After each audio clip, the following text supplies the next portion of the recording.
வணக்கம் பட்டூஸ். உங்களை இன்னைக்கு சந்திச்சதுல எனக்கு ரொம்ப சந்தோஷம். வாங்க இப்போ நம்ம கதைக்குள்ள போலாமா?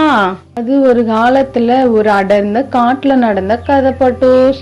அந்த காடு ரொம்ப அழகா இருக்கும். அங்க பூக்கள்லாம் ரொம்ப மனமா இருக்கும். பறவைகள்லாம் ரொம்ப சந்தோஷமா எப்பவும் சத்தம் போட்டுக்கிட்டே இருக்கும். அங்க ஒரு முயல் இருந்தது. அதன் பெயர் முத்து. முத்து அங்க இருக்கிற எல்லாருக்கும் ரொம்ப பிடிக்கும்.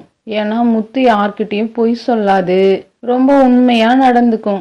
அதனால முத்துவை எல்லாருக்கும் ரொம்ப பிடிக்கும் பட்டூஸ். நம்ம முத்துக்கு ரொம்ப நல்ல மனசு.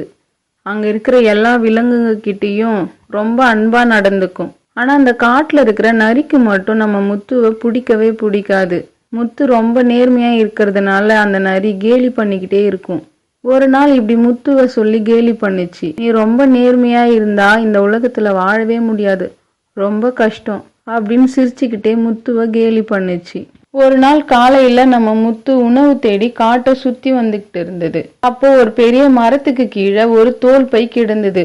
நம்ம முத்து போய் அந்த பைய திறந்து பார்த்தான். ரொம்ப ஆச்சரியம் அவனுக்கு. ஏன்னா அதுல தங்க நாணயங்கள் இருந்தது. நம்ம முத்து அந்த பைய திறந்து பார்த்தத பக்கத்திலேயே அந்த நரியும் நின்று பார்த்துக்கிட்டு இருந்தது. உடனே அந்த நரி, முத்து முத்து, இந்த தங்க நாணயங்களை நீயே எடுத்துக்கோ, இப்போ அதனோட மதிப்பு ரொம்ப அதிகம் அப்படின்னு சொல்லுச்சு. ஆனா நம்ம முத்து, இல்லை இல்லை, இது இன்னொருத்தவங்களுடைய சொத்து, இதுக்கு நாம ஆசைப்படக்கூடாது, இதை தொலைச்சவங்க ரொம்ப கஷ்டப்படுவாங்க, இதை நாம அவங்க கிட்டே சேர்க்கணும் அப்படின்னு சொல்லுச்சு. அந்த நரி மீண்டும் முத்துவை கேலி பண்ணிட்டு ஓடி போச்சு. நம்ம முத்து அந்த பைய கையில எடுத்துக்கிட்டு அந்த பைக்கு சொந்தக்காரரை தேட ஆரம்பிச்சுது. வழியில போன எல்லா விலங்குங்க கிட்டையும் கேட்டுச்சு, இது உங்க பையா அப்படின்னு. ஆனா யாரும் இல்லை அப்படின்னு சொல்லிட்டாங்க. நம்ம முத்துவோட பல மணி நேர தேடலுக்கு அப்புறம் ஒரு வயதான மான் முத்துவோட எதிரில் கண்ணுல கண்ணீரோட வந்துச்சு. முத்து பார்த்துட்டு என்னாச்சு அப்படின்னு கேட்டான்.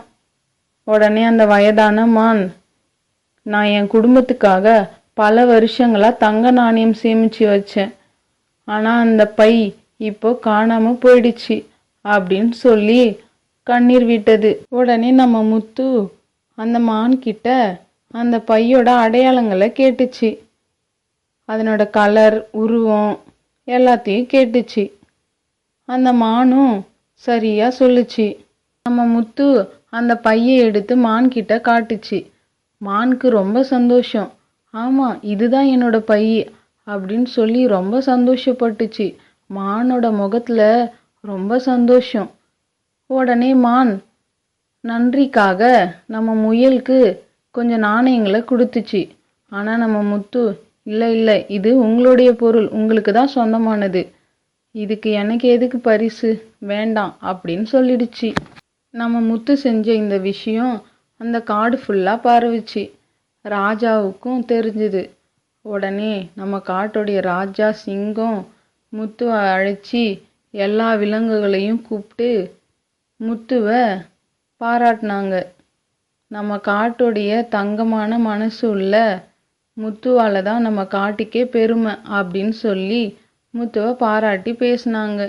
எல்லா விலங்குகளும் முத்துவை கைத்தட்டி பாராட்டினாங்க. இதையெல்லாம் பார்த்துக்கிட்டு இருந்த நரி முத்துக்கிட்ட வந்து, நான் சொன்னது ரொம்ப தப்பு தான், நான் கேலி பண்ணது ரொம்ப தப்பு, இனிமே நான் அந்த தவறை பண்ண மாட்டேன் அப்படின்னு சொல்லி மன்னிப்பு கேட்டுட்டு போச்சு.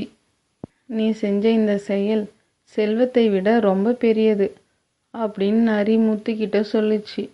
முத்துவும் நரிய மன்னிச்சிடுச்சு. பட்டூஸ், நேர்மை என்பது பணத்தால் வாங்க முடியாத மிகப்பெரிய செல்வம். உண்மையாக வாழ்பவர்களுக்கு எப்பொழுதும் மரியாதையும் நம்பிக்கையும் கிடைக்கும்.